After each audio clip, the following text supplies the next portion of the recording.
dinañu dalal ki nga xamante ni moom mooy Mamadou Alamine Faye léegi ngeen gis ngeen ko donc c'est un économiste et conseiller financier, auteur du livre Situation économique et sociale du Sénégal, défis identifiés et pistes de solutions. Donc dinañu waxtaane ci ay ponk yu bëri ci wàllum koom fii ci Sénégal ndax ci la bokk. ma jigéen ma bàyyi la ak invité bi. merci beaucoup di ko dalal bu baax moom Fayeen mi xam naa ne moom bu ñu yokkoon tuuti mun na la ndax dégg bi diisoon na torop monsieur Faye fu ñuy dooree dañoo gis nga bind benn téere dippee ko li ñuy wax situation économique et sociale du Sénégal, défis identifiés et pistes de solution. ana lan moo waral nga taamu situation économique teg ci social laataa ñoo xóotal ci li xew jamono yi ci wàllu koom. En fait, il faudrait savoir que économie dafa jaxasoo ak social ndax économie bu ñu ko dee wax c'est pour les populations wala les personnes pour qu'ils puissent en vivre mais personne bu ñu ko dugalee rek social dafay dugg. D'ailleurs sax indicateur économique yi nga xam ne lañ gën a xam ci monde bi bokk na ci li ñuy woowee IDH, indice de développement humain. suñ ko xoolee l'aspect social foofu dafa représentatif te dañuy xool ba dugg sax ci niveau d'éducation, l'accès aux soins, le niveau donc caractères yooyu dafay laal l'humain. Donc loolu moo tax ñu waxee économie rek pour mu complet dafay am social donc su social manqué rek dafay am lu manqué donc loolu moo tax ma adossé ko si te d'ailleurs sax bu ñu xoolee yenn pays occidentaux yi souvent ils parviennent à booster l'économie à travers des programmes sociaux. soo xoolee la plupart des pays de l'OCDE ont des programmes sociaux comme des allocations familiales ou bien des allocations logement ou des subventions reliées aux études ou bien à la santé. Donc genre composantes yooyu c'est des composantes qui permettent de booster l'activité économique loolu moo tax boo waxee économie bëgg mu compléter foo nga boole ci social. D'accord yaa ko tudd léegi moo di les programmes sociaux fii bu ñuy wax sax daja naa les programmes sociaux de base jamono yi ndimbal bi ñu doon yóbbu ci ñi nga xam ni seen loxo jotul seen ginnaaw yenn bourse yeeg couverture ñu doon lu ci bëri dafa sooxe loolu ana nag nga koy jàngatee ci waxtu bi nga xam ne yaa ngi wax ci lu ñeel économie sociale. waaw xam nga nag pour dugg ci cadre parce que Sénégal bi ñu fi xam bi yaakaar naa bi gën a fës mooy bourse familiale yi je pense que mooy programme social bi nga xam ne moo gën a fës ci programme yi bokk ci li ñu xam te gis nañ ne dernièrement xaw na mais par contre loolu nag dafay laaj jàngat bu xóot a xóot dugg ci biir pour xam détail les tenants et les aboutissants. Malheureusement comme je ne dispose pas de l'information je ne voudrais pas empiéter sur des domaines yoo xam ne aw ma si assez d'information. L'information est assez claire parce que bu ñu xoolee ci suñu njiit yi jamono yi liñ ñu xamal mu di xaalis amul ay koppar amul réew mi toll na foo xam ne il faut resserrer la ceinture ba ñu yegg ci lu ñeel redressement waaye comme yaa dugg ci wàllu IDH dafay baax ñu fàttaliwaat askan wi ci lu gën a leer ci say kàddu ana lan mooy ponk yi mën a jàpp indicateur boobee ndax bu ñu waxee indice de développement boobu humain dafa am lu ñu ci war a jàpp mu jëm ci wàllum école yeeg jumtuwaay yi boo ko mënee baaxee ñu ñuy tee seetaan. Donc IDH dafa nekk un des indicateurs les plus représentatifs ci wàllu économie IDH mooy indice de développement humain donc bu ñu ko doon leeral ci olof mooy nit ñi wala bokk jëm yi nan lañu la leen économie bi mën a yokkee léegi loolu nag li nga xam ne mënul ñàkk ci nit mooy composante bi njiitu mooy santé donc santé tey dafa nekk maanaam wàllu wér-gu-yaram mënul ñàkk ci nit donc moo tax IDH bàyyi ko xel bu ñu jógee foofu ci ñu jël ci niveau d'éducation aussi donc mooy deux principales composantes yi éducation tam bu ñu xoolee Sénégal gis nañ ne sooxee na trop bon loolu nag lu ñuy laal ci régime bi dafa nekk loo xam ne c'est une historique lu jógee ci ginnaaw lu ñëw ba ci fii toll nii bu ñu xoolee sax taux d'alphabétisation Sénégal bien vrai que nag récemment il y a eu beaucoup d'efforts qui a été fait par contre ça n'empêche que ba tey Sénégal am na si beaucoup de pas à faire d'ailleurs sax sama livre bi maa ngi siy wax si wàllum l'accès à l'éducation. Pourquoi? Parce que bi ñu xoolee chiffre ANSD yi surtout rapport 2023 bi génn tout récemment nga ne moom mujjee génn ñu ngi gis ne damay wax souvent may alerte si la privatisation de l'éducation sans qu'on se rende compte. ma leeral ko ci olof mooy ne bu ñu xoolee Dakar tey y a certains niveaux d'éducation comme par exemple niveau lycée niveau collège yi dem nañ ba école privée yi ëpp école publique yi donc loolu nag dafay doxee ñaari défi bu njëkk mooy la qualité de l'information de la formation par exemple su fekkee école privée yi bari nañ peut-être état bi mën na ñàkk contrôle ci contenu de l'enseignement. Pourquoi? Parce que ñoom ils vont chercher beaucoup plus le profit ou bien certains vont chercher le profit maanaam dinaa wut ay profs yoo xamante ni dañ mënoon joxeel cours yi à bas coût donc qualité bi mën na fa bañ a nekk. Deuxièmement aussi dinaa fexe l'objectif c'est de faire du profit donc c'est comme une entreprise privée comparé à l'éducation publique nga xam ne c'est destiné beaucoup plus à élever le niveau d'éducation de la population moo tax tey bi ñu xoolee alphabétisation bi wala boog le niveau de formation au Sénégal l'offre de formation est vraiment assez large mais est-ce que le contenu est là ça c'est une question loolu c'est une l'autre question aussi mooy l'autre composante bi nga xam ne mooy beneen problème bi bu ñu waxee qualité bi dañuy wax nag maintenant ci accès su fekkee ne privé bi gën na ëpp public bi est-ce que ñi seen loxo jotu seen ginnaaw danañ pare pour mën a jàng wala dañ am ay moyens pour mën a yóbbu seen i doom ci école yu baax yi. sax jar na laaj dans un pays pauvre comme le Sénégal. waaw xam nga dans un pays pauvre comme le Sénégal c'est très relatif dafa jar a laaj pourquoi parce que tous les pays pauvres nañ xool pays yi gën a mag nag jamono ji nga xam ne jaar nañ ci système d'éducation pour se développer jëlal le cas de la Chine. Chine tey d'ailleurs suñu premier ministre demoon na fa tout récemment Chine c'était un pays extrêmement pauvre. Il y a quelques années dans les années 80-90 c'était un pays très pauvre mais ban système lañu utilisé pour am essor économique bi ñu am tey mooy éducation ñu jógee foofu ñu dem ci Japon après Hiroshima et Nagasaki bi États-Unis wala américains yi amee un programme pour relancer l'activité ou reconstruire le Japon ils sont passés par l'éducation. Les Japonais avaient dit que la priorité c'est pour nous c'est l'éducation. ñu jógee foofu ñu ñëwaat tey ci Inde boo def cours macroéconomie on te dit que Inde en 1990 avait un PIB per capita équivalent ou moindre que Somalie. Somalie kay ni mel gis nga Inde mel Inde instant bi c'est un des pays qui produit le plus grand nombre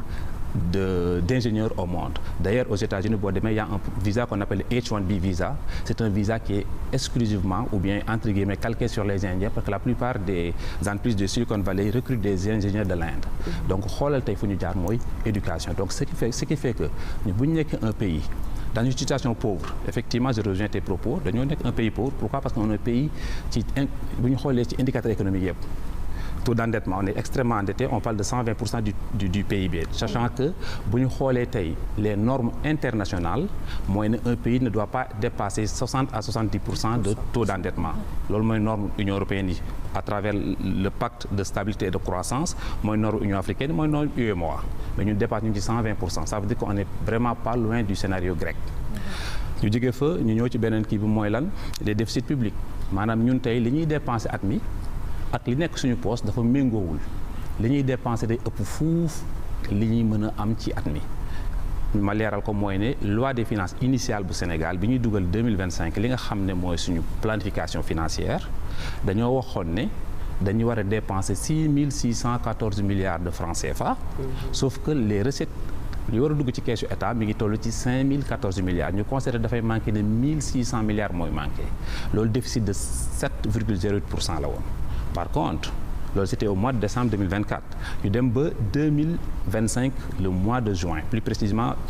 vers le 24 juin ñu dugal une loi des finances rectificative loi des finances rectificative boobu dafa ñëw mu wane ne li ñu tablé woon sax ci wàllum recette li ñu waroon am ci xaalis sax duñ ko matal dina manquer 130 milliards ñu xoolaat gis ne li ñu tablé woon ci croissance 8,8% boobu dafa nar a baisser 8% et moins pourquoi parce que en matière d'économie képp ku xam finance di nga xam ne croissance dafay signifier ne automatiquement des rentrées d'argent ou des recettes fiscales pour l'État donc moins de croissance moins ci olof mooy koppar yi dugg. waaw maanaam boo jàppee terme yooyu ñu bëri duñ ko. waaw maanaam croissance mooy liy yokk ci koom-koomu réew mi at mu jot réew mu nekk ci àdduna bi dañuy xool li nga liggéeyoon daaw ci valeur ajoutée maanaam li ñuy créer ci richesse maanaam ci lu yokkute ci koom-koom bi dañ koy comparer ak atum ren bi. xool li ci yokk loolu mu la ñuy wooyee croissance li fi nga jógee ak fi nga yokk léegi nag croissance boobu lu muy gën di yokk rek mooy lan mooy wane ne entreprise yi wala boog usines yi yeeg ni ñu ko mën a leeral ci olof ñu ngi def xaalis bu bëri ñu ngi gañ a xaalis te ko xam entreprise boo gañ a xaalis ça veut dire quoi da ngay fay impôt muy impôt sur les sociétés loolu la ñuy wooyee IS nit ñi tamit dafa am beneen affaire bu laal économie mooy consommation ku wax consommation di nga tur la taxe sur la valeur ajoutée muy TVA ndax tey boo demee nga jënd benn produit wala nga jël benn service di nga fay TVA ça veut dire que loolu tant que mi ngi am rek muy économie mi ngi dox rek état day am xaalis kon tey su fekkee ne croissance wàññeeku na rek li état waroon a am dafay wàññeeku loolu moo tax loi de finances rectificative bi dafa ñëw wane ne li ñu waroon xaarandi ci xaalis la ñu war a am malheureusement du ko mat donc lii lépp tey dafay wane ne ñun ñu ngi ci pente boo xam ne xëy na mën nañu considérer comme un pays pauvre par contre ça n'empêche que loolu warul tax ne du ñu am ay programme pour avoir une ambition man ce que je veux li may wax chaque jour mooy il faut être ambitieux et malheureusement Sénégal li ñu handicapé moom on n'a pas d'ambition li ma wax nii c'est très sérieux on mais n'a ak vraiment pas projet d'ambition. programme yi ñu fi teg yëpp nga ne amuñu ambition. bien sûr luy loolu. ambition mooy lan il faut viser très loin gis nga bu ngeen xoolee les archives économiques ngeen xool pays bu mel ne Inde ils étaient dans les années 90 à 2000 ils avaient ce qu'on appelle le bail-out from IMF FMI bail-out mooy anglais la mais ci français mooy ci olof mooy réew mi dem ba amatul xaalis ñu koy aider di ko jox ay conditions yu contraignantes ay conditions yu difficiles kon aide yi dafay ànd ak condition. ça dépend c'est très variable loolu nag question bu xaw a xóot la dañ ko leeral la plupart des financements FMI dafay ànd ak condition FMI du la lebal ci comme ça par contre financement wala boog emprunt dafa bëri ay façon am na marché obligataire comme marché financier lañ koy wooyee souvent mooy baat bi gën a fës mooy marché bi nga xamante ni état mën na fa dem lever des fonds nu muy def pour ñu leeral ko ci caricature rek mooy état day bind benn papier bu ndaw muy un bon on appelle ça un bon jox ko nit nekk ko dama bëgg nga lebal ma nangam ci xaalis conditions yi lii lay nekk taux d'intérêt bi lii lay nekk tel date la koy fay su jotee ma tegal la ci nangam ci intérêt signé ko jox la ko loolu mooy obligation la ñuy jàll ci marché obligataire d'ailleurs sax Sénégal boo déggee temps yi ñu naan def nañ appel à l'épargne publique mooy bor rek xëy na waxin bi mooy wute rek mooy emprunt obligataire léegi loolu bu amee état bi day leb xaalis ci marché financier boobu nag li ñuy def mooy la loi de l'offre et la demande le niveau de risque il y a ce qu'on appelle la relation risque-rendement en matière de finance mooy risque bi lu mu gën a bari rek intérêt bi ngay yaakaar jot ci xaalis bi ngay leble gën a bari loolu nag moo tax Sénégal te lépp marché financier day xaw a jafe ci moom léegi nag institution yu mel ne FMI dañu am benn vocation wala benn volet social dafa am ñaari composante muy Banque mondiale ñu dépend ci ONU am FMI FMI day régenter tout ce qui est purement financier dañu am deux services principaux bi ci njëkk mooy conseil et orientation xam ne état bu am jafe-jafe mën nañ la conseiller wala aider la ci say finance publique ñu ngi koy gérer beneen composante mooy financer la ci activité bu fekkee dalal nga seen xel moo tax conditions yi nga effectivement condition mën na ci am léegi nag su fekkee ne état bi dafa jël une bonne pente lu mel ne tey seen plan de redressement bi ñu defoon tey lu mel noonu mën a tax FMI dal xel ci yow ba debal la xaalis ndax Sénégal gis nañ amoon nañ jafe-jafe ak FMI FMI xelam dafay dal wala redressement dafa bokk ci li nga xam ni dafay argumenter sa diggante ak FMI ba mu mën la lebal maanaam li ma bëgg a leeral mooy bépp état bu FMI di lebal xaalis nga indi un plan wala un programme bu wane ne yaa ngi jëm ci redresser say finances publiques FMI dina sawar ci lebal la te loolu tam logique xam nangu na ko pourquoi FMI dafa nekk loo xam ne ay réew ñoo ko bokk léegi nag Banque mondiale nag moom c'est un volet purement social li muy def mooy aide au développement la gën a prioriser dana la lebal xaalis mais purement social léegi nag bu ñu jëmee ci FMI nag li mu am avantage mooy dafa am lu ñu wooyee les droits de tirage spéciaux c'est-à-dire que FMI am na droit tirer xaalis sur des devises bien déterminées mën na nekk yuan livre sterling euro dollar donc loolu day nekk ay xaalis yoo xam ne FMI mën na ci tirer xaalis pour aider un pays dans ce cas xaalis bi ñëw da doon de l'argent frais day mel ne indirectement mën nañu ko woowee IDE investissement direct étranger sauf que du doon compenser IDE ndax IDE day nekk loo xam ne pour wut bénéfice la alors que FMI pour aider réew mi pour mu soqali ko la donc loolu mooy différence bi mais par contre par rapport à ça Madjiguène on a bien vu que bi gouvernement bi ñëwee dañ ne justement que ni xaalis bi nga xamante ni peut-être FMI dugaloon na ko ci réew mi dafa mel ni liñ ci doon xaarandi amu ci donc justement tey position boobu Sénégal nekkee ak réticence bi nga xamante ni commencé nañ ko gis par rapport à FMI est-ce que tey jii mën nañ jàpp ne FMI n'était pas au courant de ce qui se passait justement ak institution bi toll ni mel. non xam nga FMI tey booy demander ci ñoom prêt wala emprunt da ngay ñëw ak un plan et un programme donc ñoom tey su fekkee ne sa programme ak sa plan convaincre na leen mën nañu lebal xaalis donc par contre l'exécution du plan ça revient aux autorités locales man tey su ma ñëwee di leb ma def sama programme pour mën a redresser samay finances publiques wala ne FMI kat soo ma lebelee dinaa non seulement soqali sama réew mais dinaa am lu ma la fayee kon FMI moom loolu foofu la yem par contre dina mën a def càmbar plus tard sauf que l'exécution des programmes revient aux autorités locales. D'ailleurs sax foofu la ñuy laalandi diggante gouvernement wala autorité actuelles yi avec les anciennes autorités. Ndax ñii dañuy wax ne ñële dañoo leb xaalis te daawuñ ko investir de façon optimale. ñële tamit di wax ne ñun def nañ fi ay infrastructures wala def nañ ay investissement donc loolu nag day laal tout un débat politique te man souvent damay bëgg di un peu m'éloigner là-dessus. Ce débat politique peut-être qu'aujourd'hui bëgg nañ am l'avis du sachant. L'actuelle équipe gouvernementale wax nañu que les chiffres ont été maanaam dañ ko falsifié. ni ñu représenté déjà le tableau économique du Sénégal et financier nekkul tableau bi nga xamante ne moom moo correspondre avec la réalité. yow débat boobu noonu en tant que koo xamante ni sa xam-xam màcc na ci. noo ko gisee est-ce que mën na nekk ñu nëbb ay chiffres loolu est-ce que mën na nekk. boo amee aussi naka lañ ko mën a defee ñoom ba mu waa FMI ak ñi nga xamante ne mooy les partenaires techniques et financiers yi ànd ak réewum Sénégal. D'ailleurs li njëkk mooy en tant que comptable je parle en tant que fiscaliste en tant que comptable. Ok donc souvent on peut jouer avec les chiffres ça c'est un fait je ne dis pas que kii dafa def loolu dama wax lu mën a nekk laay wax. mën nañ jouer avec des chiffres un comptable ou un financier il sait quoi faire. Par contre il y a l'éthique. dafa am ay principes importants yoo xam ne dañu ko war a bàyyi xel. mooy l'éthique. c'est des principes yoo xam ne par exemple ñun dans la fonction publique bu ñu demee dëkk mel ne Canada. dañuy defal ay cours régulièrement ce qu'on appelle la formation continue. Chaque année da ngay bay module encore par la force c'est des modules importants qui t'enseignent ces principes de base là nga xam la mooy éthique ay conflits d'intérêts service aux contribuables c'est des choses yoo da nga ko war a jàng tout le temps ñu koy fàttali tout le temps c'est des cours qui s'expirent nga koy renouveler régulièrement donc pour ñëwaat rebondir ci sa question c'est des choses yoo xam ne Sénégal peut-être wala Afrique war nañu ko mën a bàyyi xel aussi lu mën a aider la pourquoi parce que souvent ça aide même dans l'administration bu ñu xoolee administration publique sénégalaise wala li may servir fii dinaa fi dem administration yoo xam ne da ngay naan la yàlla xam doy na ku ci ne nga xam sa bopp léegi nag ñu ñëw ci wàllum chiffres yi xam nga dafa am baat yu may dégg gars yi di ko wax souvent mais dañuy jaawale mbir gi dafa am dette publique dette parapublique dette souveraine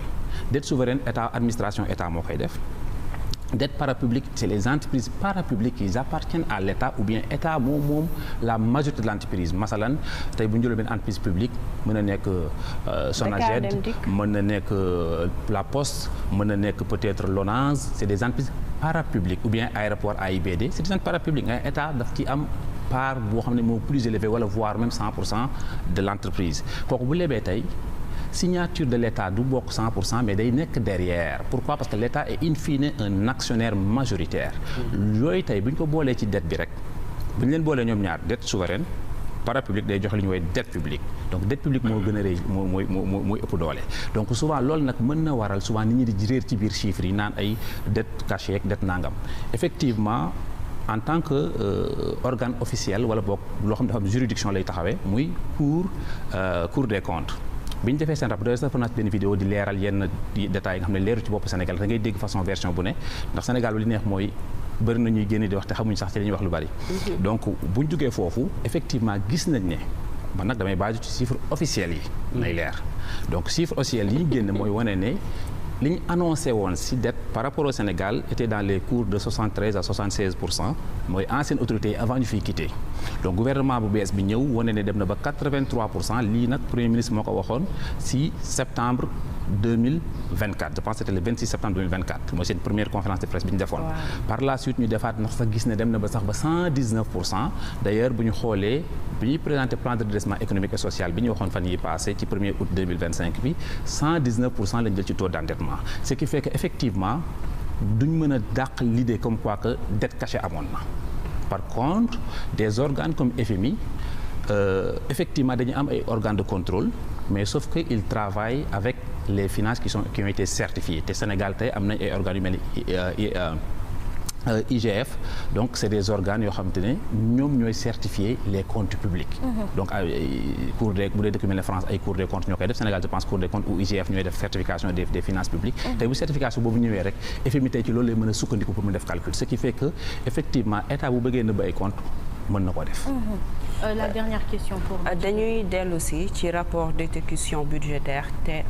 ak T2 parce que fi ñu commencé ci wàllu njàng bi da nga tudd lu am solo mu di la formation du capital humain ci wàllu woowu ay bu ñu xoolee ci rapport bi li ñu jagleel wàllu njàng wér-gu-yaram bu ñeen mbirum IDH loolu sa gis-gis ban nga ci am ak lan ngay xaar ci bu ñuy soppi jamono ji nga proposé ko ci luñ ko mën a def. donc bu ñu xoolee rapport d'exécution budgétaire 2025 yi jot a génn je pense bi mujj mooy T2 bi moom moo génnoon tout récemment on a constaté deux choses. Première chose mooy lan mooy ne li ñu waroon am ci ay recettes dafa ndaw par rapport ak li nga xam ne moom lañ taabaloon ci loi des finances initiale bi ñu defoon. kon gis nañ ne Sénégal tey croissance bi ndaw na donc li ñu waroon xam ci xaalis manqué na. par contre li ñu exécuté bu ñëwee ci exécution yi gis nañ dépense courante dafa élevé on était à 1748 milliards de dépenses courantes. parmi ces dépenses là. personnel bi rek jël na 737 milliards. mooy salaire yi. intérêt personnel bu ñu waxee mooy tout ce qui est système de rémunération. salaire rémunération nag day laal salaire laal autres avantages yi vont avec l'administration. donc salaire kese du composante am na yeneen composante ñu ñëw ci intérêt de la dette ñu ne 415 milliards de francs CFA ñu ñëw ci transfert et subvention 596 milliards donc c'est des dépenses yoo xam ne c'est pas viable en même temps pendant cette période là les dépenses en capital c'est seulement 1043 milliards donc ça veut dire quoi dépenses en capital il faut bien noter ce qu'il dit dépenses en capital loolu lay nekk donc ça veut dire que Sénégal tey part bi ñuy wax mu amee njariñ ak li ñuy consommer moo ko man dépense de fonctionnement yi dafay dépasser de loin les investissements qui peuvent avoir un impact dans le futur léegi nag pour ñëw ci wàllum éducation wala santé wala li ci état di investir effectivement on peut citer des coûts de milliards parce que l'éducation coûte beaucoup d'argent à l'état sénégalais mais question bi ñu war a poser mooy l'optimisation de ces dépenses là man là où je veux mettre le doigt c'est que on dépense beaucoup en santé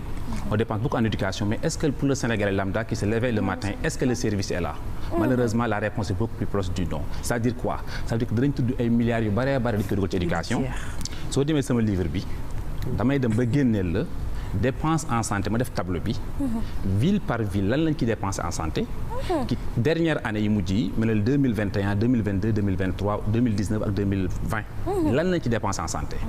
léegi nga wax jël tey Sénégalais mu dem hôpital ndax service bi mu fay jëlee dana optimal malheureusement non c'est-à-dire que dañuy dugal xaalis bu bari mais nit ki gisu ko kon nag loolu li ñu war a questionner mooy lan fan la xaalis bi dugg wala nan lañ koy dépenser mooy l'optimisation te loolu nag foofu la mbir mi nekk c'est-à-dire que damay wax souvent samay xarit ma ne leen pays occidentaux yu bari wala réew yu bari dañuy choisir investir sur l'humain dañuy choisir jël alal ji fexe ba mu am impact ci nit ñi masalan tey boo demoon France wala Canada nga bokk ci dëkk bi boo duggee hôpital ba ngay génn doo fay fistine 0 franc doo ko fay politique sociale te boo ñëwee ci dëkk bu mel ne Sénégal tey boo duggee hôpital boo génnee la yàlla xam doy na léegi nag argument bi ñu la jox mooy si c'est des pays développés déedéet man je suis pas d'accord avec cet argument là man je veux des personnes sànq maa ngi leen wax naan Sénégal on n'est pas ambitieux c'est-à-dire que il faudrait qu'on cherche que santé gratuite c'est bien possible soo fermer la porte que c'est pas possible tu ne prendras pas les efforts qu'il faut pour y arriver c'est-à-dire que boo jàppee ne dara mu nekk nag jàpp ne doo ci mës a àgg boo jàppee ne mën naa nekk da nga def effort wala jéego yi jar pour àgg ca man li may poser question rek mooy nan la ñuy dépenser les fonds des contribuables sénégalais nañ fexe de sorte que mu nekk des dépenses optimales bañ a dugg ci consommation wala bañ a dugg ci haute hiérarchie bi au contraire dafa war a dem ci population bi man loolu mooy samay parole souvent te loolu ça prend juste de la planification nekkul lu impossible te lu possible la. Merci beaucoup monsieur Mamadou Lamine Faye temps bi moo ñu xoj mais xam naa dinañ la boo nekkaatee Sénégal dinañ jéem fexe noo ñëwaatee fii pour waxtaanee wàllum économie ama jigéen kontaan nga ci sa invité bi. tuuti rek pour invité bi moom 100% il a assuré mais yow yaa andi ay bopp yu métti ak kii daal naa leen dagg leen ko fii arrêté leen ko fii donc merci beaucoup monsieur Mamadou Lamine Faye il est